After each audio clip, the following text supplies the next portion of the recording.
move on to the clinical trial lightning round component of our symposium. So I'd like to have all four researchers. We have Athey, we have Boris Yog, we have Doug Kwan, and we have Catherine Stevenson. I believe all four are here. Could we start with Athey? Could you start? And then could the other three researchers, could you guys sit right here in the front if you don't mind? That way we can have some dialogue. We only have until noon, so we're going to be quick. But I, again, would still like you all to ask questions. And like I said, if you can't ask your questions, you don't have too much time, you can put your questions in the back. Boris, do you want to come up? And then Doug. Oh, we'll be right back. Okay. So, okay, great. so, sorry. Do you want us to hold up our questions till they all finish because of the time constraint? Do you want to do that? Let's do that. I'll follow your lead. Let's hold off on the questions. Good idea. Okay. And then you guys can ask questions to the entire group. Okay? All right. Great. Well, thank you, Basola. Thanks for inviting me to come here and speak with all of you, and thanks for all of you for sticking around. I have had the privilege of meeting some of you beforehand, and it's great to see you. And I hope at some point here we're all going to be on a first-name basis. If we're going to be on a first-name basis, I have to kind of start by explaining to you what's going on with this name. So that first name is Athey. The best way to remember it is it's like Kathy without the K. I am one of the researchers at Brigham and Women's Hospital. I also see patients at Mass General Hospital. My lab studies these HIV reservoirs that you've been hearing about and trying to figure out new ways to fight HIV latency in the HIV reservoirs. We do participate in international, national studies, but what I just want to talk about to you today is a Boston cohort called the HEAL cohort, the HIV eradication and latency cohort, and tell you a little bit about how the local community is helping us achieve some of these research goals. You always want to know where people's money is coming from. I do some medical education work. Some of my research is supported by pharma companies. And as we've already heard about, we'll go through this very briefly in the interest of time. We study these reservoirs. I like to keep things simple. From my mind, the reservoir, just go to the dictionary, a place where something is kept in store. As Dr. Gandhi said to start us off, and we'll end with this here, it's everywhere. All these cells that are left over after the virus has been cleared from the blood, that's the reservoir. We like to study what is it and where is it, and then ultimately how to get rid of it. So what is this HEAL cohort? This is a cohort that I started in 2015 to further these research goals. The goals here are understanding how does the reservoir behave, and then understanding how the reservoir changes over time. There was a question, we had a good dialogue earlier, the gentleman asked a question, well, what about all of these different qualifying criteria or entry criteria? For this study, are you living with HIV? Do you have AIDS? You're in. It's a little bit more complicated than that for my study, but not by very much. And we're interested in people who live with HIV-1 and also a related virus, HIV-2. And we're looking to enroll about 200 total participants. What does it take to get into the study? What do you have to do to participate? It's a blood draw. It's a blood draw once every 6 months for about 3 years. So if some people are listening to the discussion today, they become more interested in research. This is a low-intensity way to get involved in cure studies. And the work that we do funds and provides samples for the research that goes on in my lab. But I believe it was Mario was saying, this study builds. Other people can use the samples, and it's adaptable. So as new research becomes known, we can use our samples to ask questions that continue to move the field along. I would just echo Larry's point, and I'm going to use that here on the rest of the slide, that when the cure does come, it's coming for all people living with HIV. Our participant enrollment, we have almost 75 participants out of the 200. Our breakdown here, it's about 40% black, 20% Latino, and almost half women. And I'll be honest with you, I did not plan it this way. This is the community that came to us. When we began, this cohort started off at Brigham and Women's Hospital. We expanded to Mass General. And I believe, actually, Olivia, was it this week or last week, we've enrolled our first 2 participants from Boston Medical Center. We're interested in all people in the Boston area living with HIV to help us try to come up with this cure. I have 2 research assistants who are fantastic, Olivia Wilkins, Alex Rosenthal, who are here. If people have questions, I'm here. We'd love to talk to you personally, the communities that you represent. If you want to hear a little bit more details about the study, we'd be happy to give them. And I'll stop there in the interest of time. Thank you.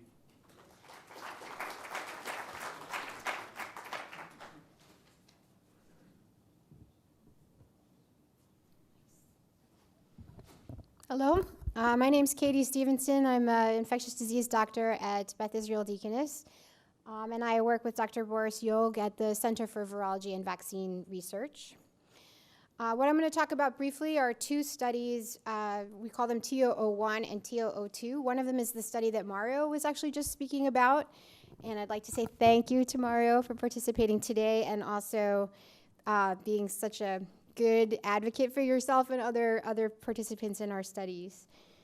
So just one quick slide about our research at the Center for Virology and Vaccine Research. We do translational research, which means we do the full cycle. So we do work at the bench, we do work with small animal studies, we do preclinical studies of all types that culminate in these first-in-human clinical trials that we do.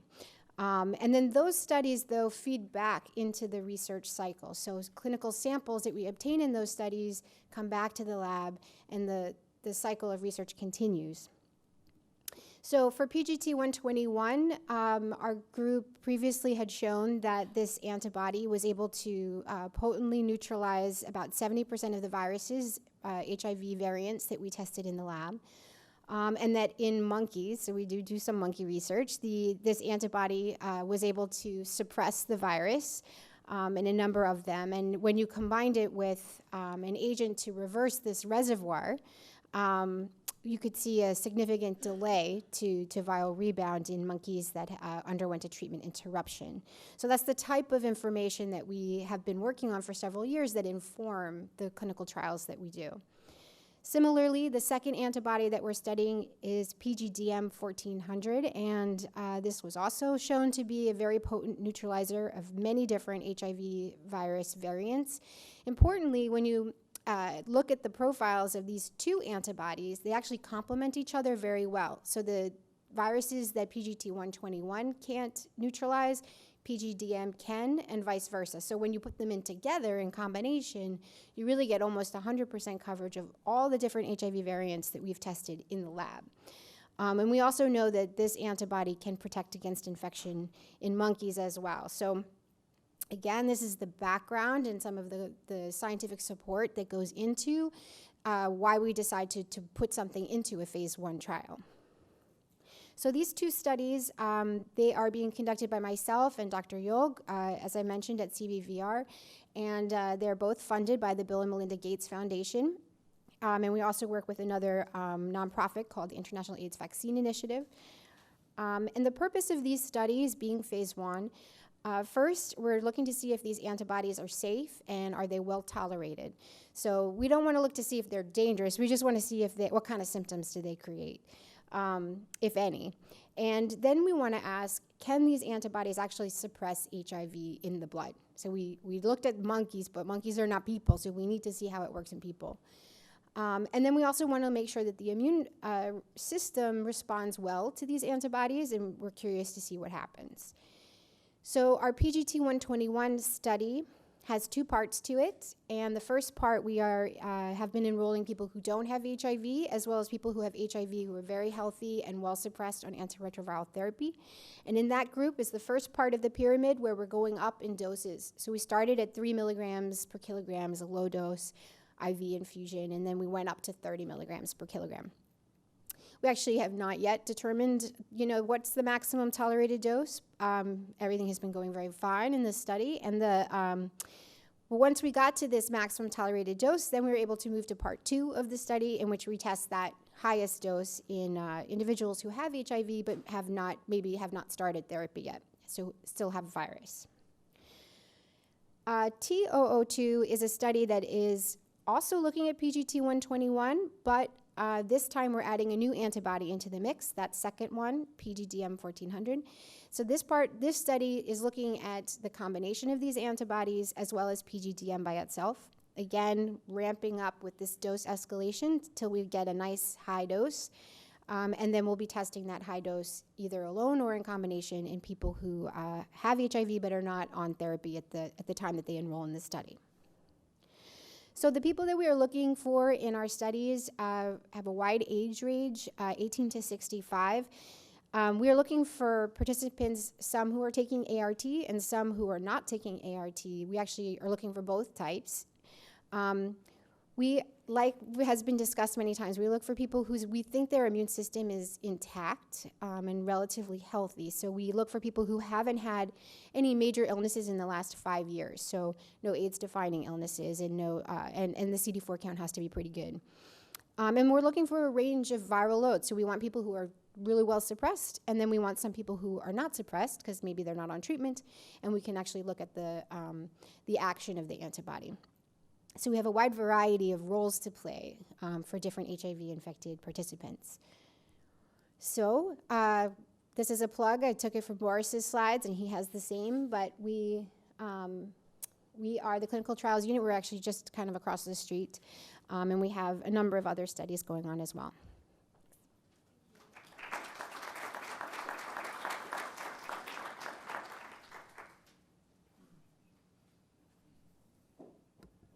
Hi there. My name is Boris Jörg. I'm just following up on Katie's presentation. As she mentioned, we work together in the same unit. And so we're doing all these studies. The two studies I'm going to present as well together. And I'm just going to briefly talk to you about actually two clinical trials, one which is currently enrolling and the other one which is going to start enrolling soon. And I'm going to touch base on therapeutic vaccination and on, again, antibody-based therapies. So if you think about a vaccine as that you try to induce an immune response in someone's body. So that's kind of what a flu shot does, what a tetanus shot does. So pretty much you give the vaccine, and then the body makes an immune response, and that immune response then fights the infection when you're exposed to it and protects you against tetanus, for example.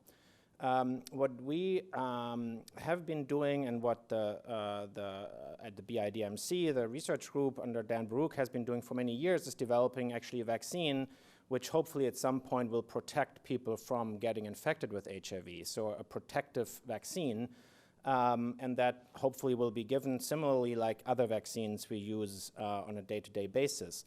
However, these vaccines might also be useful by redirecting the immune system of someone who already has HIV towards a better and more potent and stronger immune response.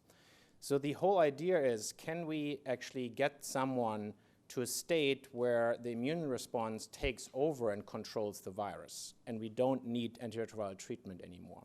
And as you might know, there's this very small subset of people with natural HIV infection, maybe like 0.5%, who actually become these so-called elite controllers. So they have controlled viral loads undetectable without the need of any treatment. So they're not on ART, but their viral load is undetectable.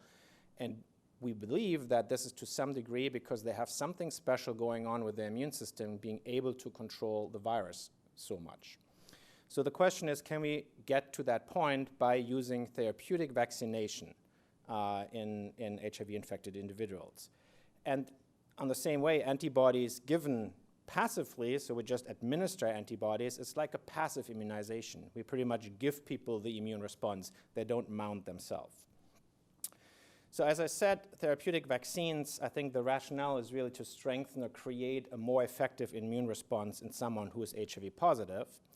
And we focus there on T cells. So T cells are part of the white blood cells, they're immune cells, they're cytotoxic, they can kill off infected CD4s, for example. But we're also interested in see if we can induce another cell type, they're called B cells, they're also white blood cells, to make these antibodies themselves, which hopefully will treat and eradicate infected CD4s. And I'll show you a little video here. I hope it's going to start. But pretty much what that shows is like what we want to get. We want to get a CD8 T cell, a real cell, which then crawls around and finds an infected CD4 and kills it. So there are cytotoxic killer cells, as you want to call them, and we want to see that we induce many of them which have really good ability to recognize infected cells. And what you see in red, and I should tell you before because the video is short, in red that's going to be a CD8 T cell, so one of those cells we want to induce with our vaccine, and it's going to recognize an infected CD4 coming by, and then it kills it, and by killing it, kind of the CD4 becomes green. So you will see that. So here it's crawling along. That's your T cell, cytotoxic T cell, and now it grabs the infected CD4 cell, attaches to it, and kills it. And by killing it, kind of the CD4 cell turns green. So this is kind of what we want to induce, like on a large scale with our vaccines. We want to create these killer cells or induce these killer cells. And so one of the studies we're enrolling right now is a collaboration with Johnson & Johnson, but it's the vaccine which was developed at the Beth Israel over many years, and it's in many trials now for prevention, including in Africa. We want to use exactly that vaccine and vaccinate people who are HIV positive but fully suppressed, and to see if we can modify their immune response. So this study does not have a treatment interruption. You stay on ART throughout the whole trial. We just get blood from time to time and measure just if the immune response changes. And there's 3 groups. There's a placebo group, so people getting randomized. So that means they're getting stuck into one or the other group. And then they get 4 vaccines over 36 weeks, and then we follow them afterwards up to week 96. So it's a longer study. It's a 2-year commitment. What we're looking for are, as always, 18 to 55-year-old individuals, documented HIV infection. They shouldn't be pregnant or planning to become pregnant, with a healthy CD4 count over 350, no history of AIDS-defining illness, and never had a CD4 nadir less than 200. So this is that's a tough criteria, obviously, because people have been infected for longer and might have dropped below that. But for this study, that's the requirements. People should be fully suppressed, and they should not have active hepatitis B or C. As I said, the whole duration of the study is roughly 2 years. What we're going to do is to get enough cells to really measure immune responses. We do a leukapheresis before the first vaccine and after the last vaccine. So what a leukapheresis is similar to what Athey mentioned. We draw a large volume of blood from people, then take out the white cells and give the rest back to them. So you're not really depleted a lot from your blood. We just pull out the white blood cells we're interested in. So we pay for that as well. We hope always that this is not the primary motivation for these studies, but it definitely helps. And the second trial, which hasn't started yet, but will hopefully start soon, is, as I mentioned, antibody-based. It's using the PGD121 antibody, what Mario talked about and Katie talked about. We're testing in combination with a second antibody from the NIH. We want to administer that antibody like once a month, and then at some point take people off the antiretroviral treatment to see if that antibody actually continues to suppress viral load and maybe even start clearing these reservoir cells, these infected reservoir cells, which are the cause why HIV so far has not been curable. That study is called T003, along the line of T001 and 2. We're not very creative with our names there. And we're testing, as I said, the 2 antibodies, PGD121, and the other one is even more complicated, VRC07, plus something else at the end. And we give that to HIV uninfected individuals at a single dose or monthly for 3 doses, but then as well in HIV infected individuals on ART as a single dose. But then in group 2B, you can see that here on the bottom.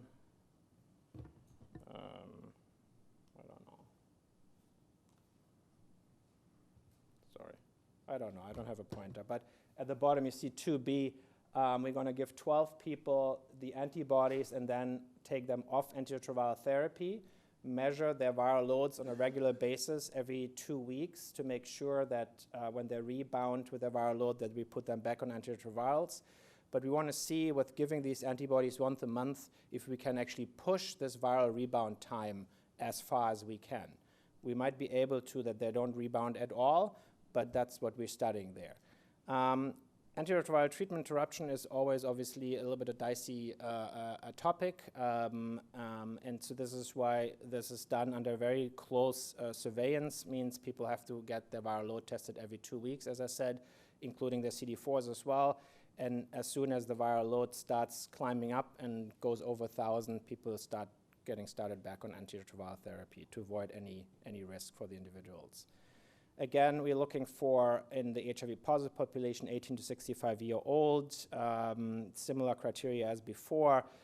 They need to have CD4s over 400 and no AIDS-defining illness for the past 5 years, no CD4 nadir under 200, and having been suppressed for at least 48 weeks. This is a study which is only over a year, but it can be up to 29 visits because of these regular viral load testings. And compensation is as well given for that study. Same contacts as Katie just mentioned.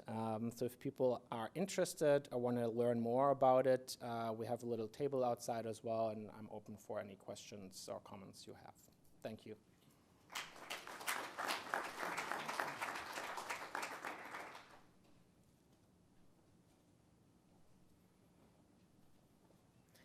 Great. Well, thank you. It's a real pleasure to be here. I'm an investigator at the Reagan Institute and also an ID clinician at Mass General Hospital. I'm here to talk to you about a slightly different type of research, which is research that involves tissues, these mucosal tissues in the body. And I want to first explain a little bit by why that is important. So we study the immune system at mucosal sites. So mucosal tissues of the body are the wet membranes of your body, the ones that line your digestive system, your respiratory tract, and your genital tract.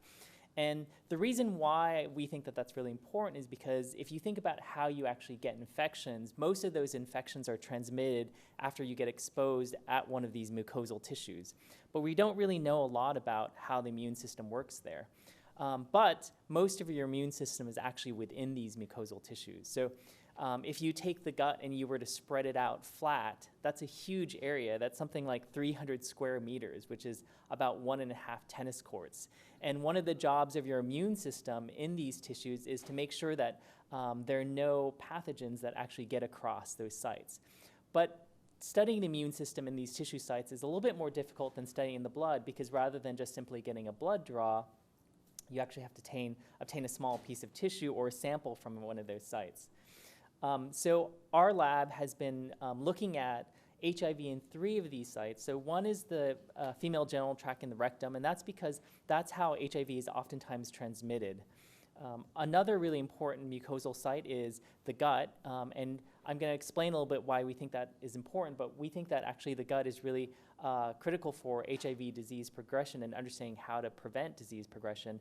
And then we've been looking at HIV in the lung and how HIV affects the immune system in the lung, in part because we know that people with HIV, especially untreated HIV, have a lot more risk of lung infections, like PCP has been mentioned, or also tuberculosis in other parts of the world. So mucosal immunology and studying the mucosal immune system is harder, but we think it's really important. And so we think that this is a nice complement to many of the other studies that many of you have actually participated in, looking at HIV in the blood. And from looking in the blood, I think many of you have thought of kind of seeing this type of graph where our picture of HIV is that very early on you sort of have this rapid expansion of HIV, and then your T cells come in and start fighting the infection, and then there's this chronic phase of infection where actually those things can be relatively stable, and that can last for many years, where people oftentimes can even be asymptomatic. But actually, one of the things that we know looking in the gut is that things can look very different within these tissue sites. So what we've learned from studying HIV in the gut is that your T cells, your CD4 T cells, are very rapidly depleted in the gut. And even after long treatment, sometimes they're not actually fully reconstituted. And this was looked at, relatively early on, over a decade ago, where people looked at the gut, and even though people had been on treatment, actually they could see that many of these CD4 T cells that you could see. So on the left, there is looking in in your gut, and these bumps there are these sort of really T cell rich areas called Peyer's patches. And then below is looking under the microscope for T cells that are CD4 T cells that are stained in brown there. And you can see on the right that in an HIV-infected subject that actually those lymphoid structures are gone and that many of those CD4 T cells are depleted. And so one of the things that we think about HIV and how the gut may be really important for contributing to disease progression is that one of the normal functions of the gut is to keep all the bacteria. There was a question earlier about the microbiome. So all those bacteria that naturally live in your gut within the gut, and it creates a barrier. But that with HIV infection, a lot of those T cells in the gut get infected, they get depleted, and you get a breakdown of that natural barrier function so that some of those bacteria and those bacterial products can leak out and get into your immune system in the blood. and they can cause this overactivation of your immune system, and over time that can actually cause your immune system to fail. I put this slide in because there was a question about the microbiome, and we also know that not only is there does HIV affect the strength of that barrier in the gut, but that it also can be associated with changes in the bacterial communities that live in the gut. So in this is actually from a study of folks here in Boston. So if you look here, each bar is a different participant, and each color is a different bacteria. And you can see on the left that for the most part, most people who do not have HIV have multiple different colors there, which means they have a pretty rich and diverse community of different bacteria. And then on the right, you can see some individuals who have actually HIV who are on antiretroviral therapy. And what you can see is that there tends to be a more dominant single color that takes over, suggesting that even on antiretroviral therapy, there are changes in this natural community of bacteria that live in the gut. And we want to better understand if those changes in the gut microbiome actually may be important for disease progression in HIV, and whether or not we can use that information to try to change the gut microbiome to make people healthier. Very briefly to summarize just some of the background, we think that these mucosal tissues are really important in HIV, in part because that's where most of your immune cells are. It's also where HIV primarily is replicating, especially very early on in infection. It's the major, we've talked about the reservoir today and attempts at cure. Well, the gut and many of the mucosal tissues are sort of the major site of that reservoir.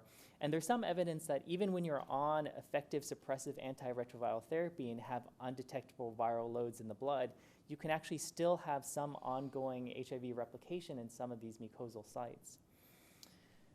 I want to just briefly mention some of the studies that are ongoing at the Reagan related mucosal immunology. And we have a table in the back staffed by some of our research coordinators who can provide more information. But very briefly, we have a study that is looking at how HIV affects the gut microbiome. It's a very simple study. You come and you just give some poop. And if you're like nervous about doing something that's more involved, you can just come for essentially a single visit and donate your poop and help us better understand how we can use the gut microbiome to better treat HIV. We have another study which involves a colonoscopy. So especially if you're due for your colonoscopy, for just normal routine screening, it's a great way to get that done, but also participate in HIV research. We kind of take care of the colonoscopy. We sort of get you your appointment. We pay for the colonoscopy and also give you some compensation. And again, this is the way that we sort of better understand how can we sort of use our understanding of what's going on with HIV in the gut to better create treatments that target the reservoir and other types of ways in which we can sort of better prevent disease progression in HIV. And then we also have another study that's looking at HIV in the lung. And this actually involves what's called a bronchoscopy, where a very small video camera goes into the lungs and we collect some fluid there in the lungs. This again, all of these studies are essentially a single visit. I think they really help us better understand what's going on with HIV, not just in blood, but in many of these mucosal tissues. So there's some contact information. Again, you can just stop by the table in the back. And I just wanted to thank you all for your interest and your support. So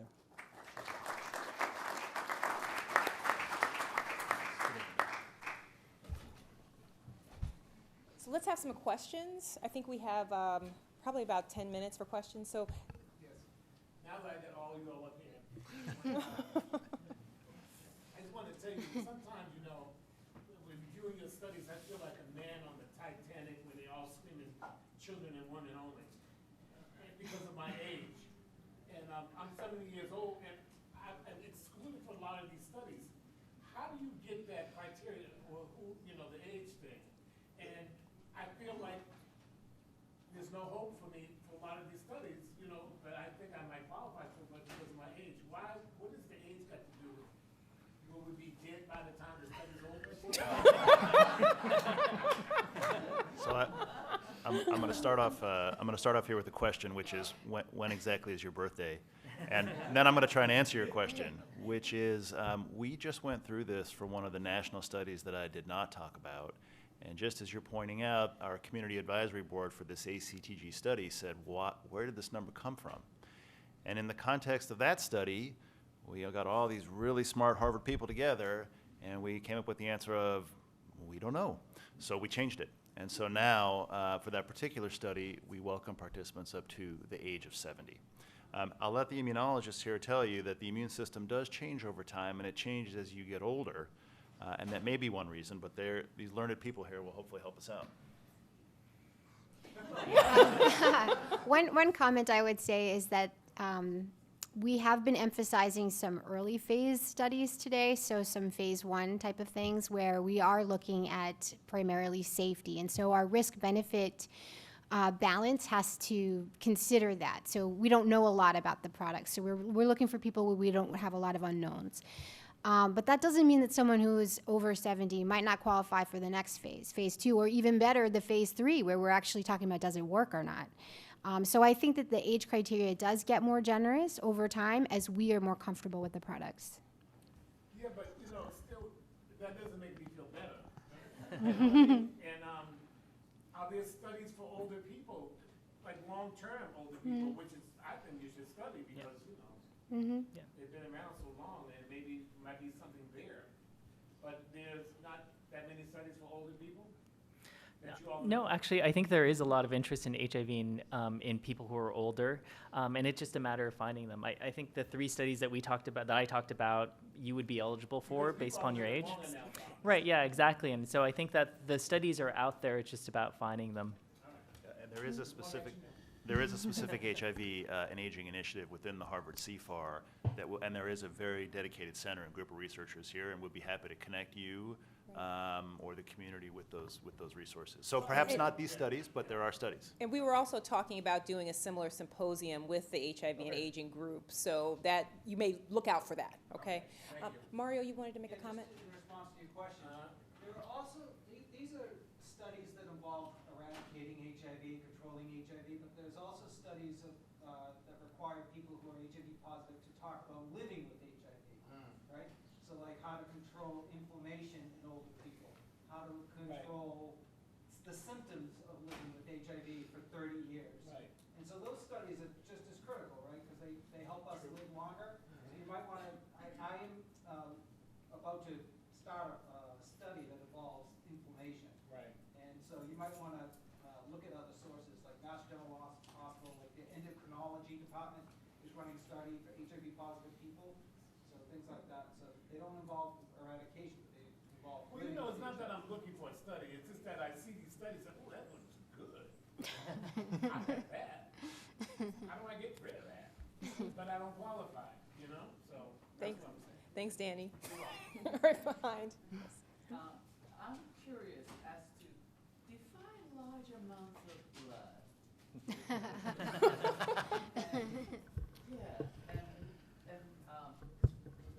Because I've done some research before to you. Thank you for saying what you did because I did research study before and I always ran into Nurse Ratchet or Dr. Hackett, and it just was never a good experience. So I had stopped doing research for a long while, and it needed, I think I felt vulnerable, and I forgot. I'm an activist, and I forgot that part when I walked into that room because I trusted these people to treat me well, and they didn't. So, but to your question, to my question to you is that find large amounts of blood, and also to the process for a person. So to your first question, large amounts of blood, that can be very misleading. We leave you some. No, so that's, first of all, that's pretty clearly regulated, how much blood you can draw in a research study. Normally, like what the normal cutoff is, like 550 cc's of blood over an 8-week period and not more. So that's kind of what like the national guidelines are for these studies. And we don't need always to draw this much blood, but for some indications, like this therapeutic vaccination study I mentioned, we want to really study the immune system. To be able to study the immune system, we need to get enough white blood cells. And to avoid that we draw too much blood from you, which could be a risk, obviously, we do this procedure, as I mentioned, which is called leukapheresis. And the leukapheresis procedure is pretty much you get an IV line placed, and the machine then takes some of the blood out, takes off the white blood cells, and put the rest of the blood, the plasma, the red blood cells, back in your body. And this is a very safe and often used procedure. We use that at the Reagan Institute and the Mass General like for many years for some of those follow-up cohorts we do in HIV positives. People donate like every 6 months. And that way kind of you're safe, you don't lose too much of your blood, and we get some of the white cells we want to study. And so this is kind of a way around of having to draw too much blood. But overall, these guidelines are very strict, and these studies wouldn't be approved, and we wouldn't do that if we would draw more than the allowed amount of 550 for 8 weeks. Yeah, Does that answer your question? And I would say at any one given time, the most they'll take, it works out to about a half a can of Coke is the volume. And for the leukapheresis that Dr. Yule is talking about, if you want to just have the white blood cells but keep everything else, it basically involves you go to a blood center. You'll lie down in a chair and watch TV for between 2 to 3 hours while they do the blood. They feed you while you're there, and then off you go. Yeah. Okay. There are risks to the procedures, right? So we're not. This is still a study, but that, practically speaking, when you ask, well, what does that entail? Show up at a blood center probably earlier in the morning. Nurse checks you in. You lay in the chair, and they do the blood procedure while you watch TV or listen to the radio or read whatever it is that you'd like to do. And then after 2 or 3 hours, they check you out, make sure you're okay, and that's the end of the procedure. And these are not research procedures, or that's not the procedure by itself. Is a very standard clinical procedure in the hospital. So these units are not like doing that as a trial or as a study. This is just a normal procedure which is used for other patients. Okay, I'm sorry. Now, when you all are talking about the clinical trials that you all conducted at the present time, and I know there's stipulations as to reasons how you can get your help. Besides those other particular reasons as saying using protection and if you're using drugs or alcohol, what else would cause you to actually have to leave a trial? And when I say that, I mean if it's not working for you, or is there some other reasons or qualifications that would have you would have to say to the person, I'm sorry, we have to dismiss you from this trial? I mean, I think the most important thing is always to keep the communication going. I always want to avoid that people feel that they couldn't talk to us or to the research staff, or there's miscommunication, misunderstanding, and people that's just then are kind of lost or follow up, so don't communicate anymore, don't shop anymore, and we don't know what's going on. So I think that's always the worst outcome. So it would be always good to discuss if there's issues, like Mario said, early on, because we try whatever we can to resolve those and make that comfortable for you and easily accessible for you, these studies. Problems from our side, obviously, is if people really don't show for their appointments at all, because then we lose too many follow-up, and then at the end, that's not useful data anymore for us for the trial. Or if people really, as you said yourself, overuse drugs, are intoxicated when it comes to the visits, or it becomes really unsafe. At the end, we want to make sure that these studies are safe. To be able to say that, we need the follow-ups, because we have to check your blood. We have to make sure that we can react if we see something is not right. So if people don't participate in this, then it's difficult for us. That's not what I was referring to, though. I was just referring to the study in itself. Say, for instance, somebody's taking a placebo and somebody's actually getting the medicine. So if somebody has a serious reaction to the medicine or something on that nature, what would make them constitute no longer being a part of that study? There must be some kind of guidelines that the FDA puts on you all that if something is not working, you have to let that participant come on that study. Yeah. That depends obviously on the product and what the study design is, but that's all clearly predefined for each of the protocols. Obviously, if someone is exposed to one of the test products and has a reaction to it, then they're not getting exposed to that test at all anymore. They're not kicked out of the study. They're still going to be followed up, but they're not going to be re-exposed to any of those products. But that's always clearly defined in each of the protocols. Every study has a protocol which has to be seen by the FDA as well, has to be approved by the hospital wherever the study is done. There are several committees and boards which actually overseeing that, make sure that that it's a very detailed and regulated what happens if there's a reaction, that there's no further risk for the participant of being re-exposed to any of them. Okay. One thing I was going to mention is somebody had mentioned earlier in a comment that the investigators are biased. And we are. So we are super invested in this research, like our heart and soul are, we have no financial, we have like no money in this project, but our heart and souls are completely in it. So we are totally, we are doing our best not to be biased, but we can be. And so a lot of these trials like ours do, we also have an external group of physicians and experts in the field who have to be objective in some way, that we have what we call stopping criteria. So when there is a adverse event or some kind of reaction that meets these criteria, it immediately gets reviewed by this external group of doctors because of that issue of we all know we want this stuff to work. We don't want a problem. So these are some checks and balances that are built into these kinds of trials. So we're just going to take one. Oh, I'm so sorry. Can we take your question and then we'll have a comment? Right. Okay, please. Okay, mine is just a quick thank you, doctors, for all your research. I've been away from the HIV community too long, even though I'm 31 years HIV positive. But my question is to these clinical trials, is there a psychological compartment to the requirements of who is eligible to be in the trials? That's a good question. Yeah, so for some of the studies that are specifically addressing psychology, neuropsychology, then there are very specific criteria. For most of the other studies, really the answer to your question is probably not, that a range of psychologies of different people with HIV would be welcome. The only place you'll bump up into issues is if there is some issue that would prevent a participant from completing the study or participating in the study, or if whatever the study is testing has some type of psychological effect, then that would be a reason perhaps for people with certain psychologies not to participate. But in general, all different types of psychologies would be welcome, and it will depend a little bit on each specific study to make sure that you have a good fit. So last comment, Mario? Yeah, so I just want to talk about one kind of concept that I often hear about people who are involved in research. We often hear the terms, oh, I'm the guinea pig.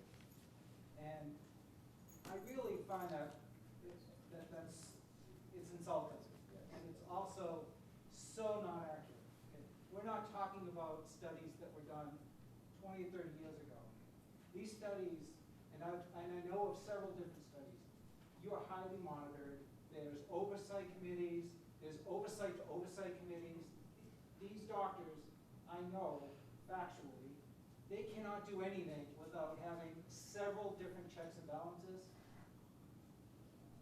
Also, regarding the treatment interruption, years ago, 10 years ago, there was a major study involving treatment interruption, and it went on for a number of years. And we now have learned, years later, that it wasn't a good idea to take people off of the medicine for a long period of time. That doesn't happen anymore because they monitor. They're monitoring you like very, very, very carefully. I felt overly monitored. My nurse was sitting here. She was always asking, "How are you feeling? How are you feeling?" So you're not a guinea pig. That whole concept, I tell you from the deepest part of my soul, get rid of that idea. You are very well cared for. And I know not just at Israel, but all the other facilities, you're very well cared for. And they're not going to do anything that could potentially harm you. Granted, there is some unknown to this, right? That's why it's a study, because we don't know what they don't know. There is some unknown, but the risks are mitigated. They're very much reduced. And this gentleman asked, I forget, what was your question? Is there a psychological aspect? Psychological, yes. So in 2004, when I was diagnosed, there was a study going on at Mass General Hospital, and the doctor who treated me when I was diagnosed, he latched on to me. So you'll be great for my study. And I said, I was so devastated. I bared myself. See, whatever I can do to help you. I don't want anybody to go through this, you know? I just gave. And we started the screening process, and during the screening process, the doctor said, you know what? You're just too devastated right now. Because psychologically, you're all over the place. You're devastated. And psychologically, you don't really qualify. We want people who are, you know, mentally able to go through this. I had a hard time going into the hospital. I had a hard time being called HIV positive. Not a study, not a good time. So there is, I think, inherent in the screening process, there is a kind of a psychological analysis, and I think the doctors and the nurses will say, you know, this person might not be there, you know, ready for it, willing to take the commitment on it. Thank you, Mario. Yeah, we appreciate those final comments. And thank you so much to our faculty researchers. We really appreciate your input. And this actually concludes our symposium, unfortunately, because I was really enjoying the dialogue. There are a number of points that I do want to make in closing. So this entire session was videotaped. Obviously, there were a lot of people here, but there were a lot of people who weren't. We want to make this information available. And in how long, Wanda, do you think we'll have that information? A couple of weeks, we say? Okay, I thought. Well, as soon as we have that information, we will send that out to those of you who registered. You will also get a link to the slides where you have your contact information for the folks who presented and gave information regarding their clinical trials. And if you did have any questions that are remaining, like I said, please write them down. Just take a minute, write them down, put them in the back, and we'll have responses to those on the website. And lastly, please don't forget to fill out the evaluation form. We will be having additional symposia in the future, and we would like to know what you want to hear about. So thank you to our participants, and thank you so much to you all for coming. I really appreciate it.